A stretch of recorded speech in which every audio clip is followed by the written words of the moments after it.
ओम शांति बाबा। मेरे प्यारे बाबा, मेरे मीठे बाबा, आपके रूहानी नैन जब इन्हें देखते हैं तो योग लगाना क्या होता है ये तो समझ नहीं आता। बस इन नैनों में ही खो जाना, डूब जाना अच्छा लगता है। और तभी इनमें ज्ञान सूर्य चमकते दिखाई देते हैं। कहा गया है सिर्फ मेरे ब्रह्मा बाबा के बारे में लिखें, पर क्या बाबा और बड़े शिव बाबा को अलग कर पाएंगे? ब्रह्मा बाबा हैं तभी तो शिव बाबा आए हैं। मेरे मीठे बाबा को ही शिव बाबा ने अपना रथ बनाया है। ऐसा है मेरा प्यारा ब्रह्मा बाबा, जिसने हमें अकाल तख्त दिया। हर जगह पढ़ा, हर कहीं सुना, बचपन से देखा, महाभारत में देखा, सब में सुना, गीता में पढ़ा कि आत्मा क्या है। पर बाबा के बिना क्या कोई समझा पाया कि आत्मा कहाँ है, कहाँ रहती है, कैसी है? और सचमुच आत्मा का ज्ञान तो बाबा के मिलने के बाद ही पता चला। शिव क्या है, कौन है, कहाँ, किस धाम में रहते हैं, यह मेरे सबसे बड़े टीचर ने ही सिखाया। आत्मा अगर अजर अमर अविनाशी है, पर कभी समझ नहीं आया कि यह बाबा का पहला पाठ ही इतना कठिन होगा कि सिर्फ मेरे ब्रह्मा बाबा ने ही इसे सहज करके बताया। वह आत्मिक स्थिति में रहना सिखाया। जैसे ब्रह्मा बाबा खुद बार बार कहा करते थे कि जसोदा आत्मा है, राधिका आत्मा है। उनकी इन शिक्षा से हमें भी महसूस होता है कि हमें बार बार आत्मिक स्थिति में उसी को ही पक्का करना है। क्या कोई देहधारी सदगुरु इतना ज्ञान दे पाता जितना मेरे ब्रह्मा बाबा में आकर शिव बाबा ने हमें दिया? परम सतगुरु का अर्थ तो अब पता चला, जिससे हमें डर नहीं लगता और वो हमें रोज वरदान देते आता है। मेरा प्यारा बाबा वो बाबा है जो हम विकारी बच्चों को रोज लायक बनाता है।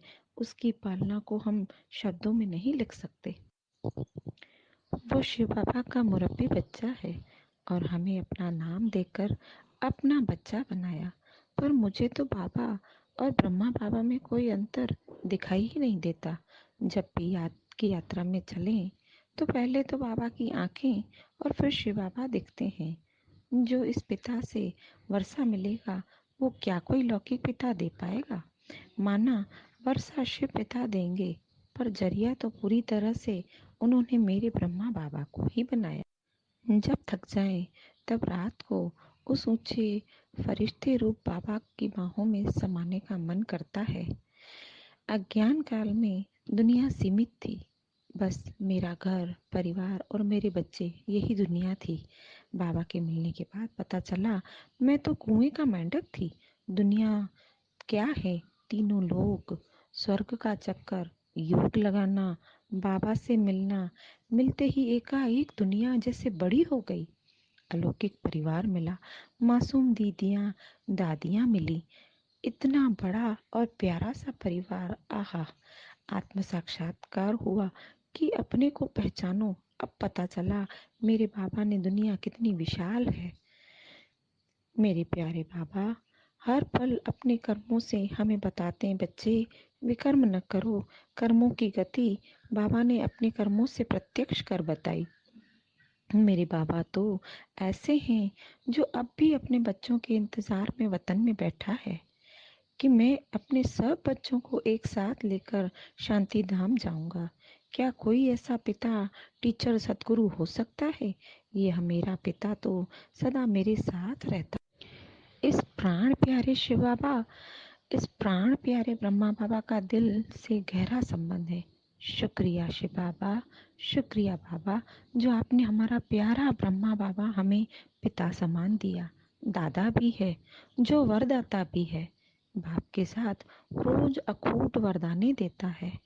अव्यक्त में भी ऐसी पालना देने वाला न कोई पिता हो सकता है, न गुरु, टीचर और सतगुरु हो सकता है। जो रोज आकर पढ़ाए, अच्छा लगता है। ऐसे मेरे प्यारे बाबा के पास, फरिश्ता बाबा के पास छोटा सा बच्चापन, जब उसकी गोद में विश्राम करना और उसकी बाहों में समा जाना, तो लगता है वाह मेरे बाबा, मेरे प्यारे मीठे बाबा, आपका धन्यवाद जो आपने ऐसा हमें ब्रह्मा बाबा दिया। धन्यवाद उन दीदियों का जिन्होंने हमें यह अनुभव करने के लिए कहा और लिखने के लिए कहा, वरना क्या कोई हम इतना अच्छी तरह सोच भी पाते।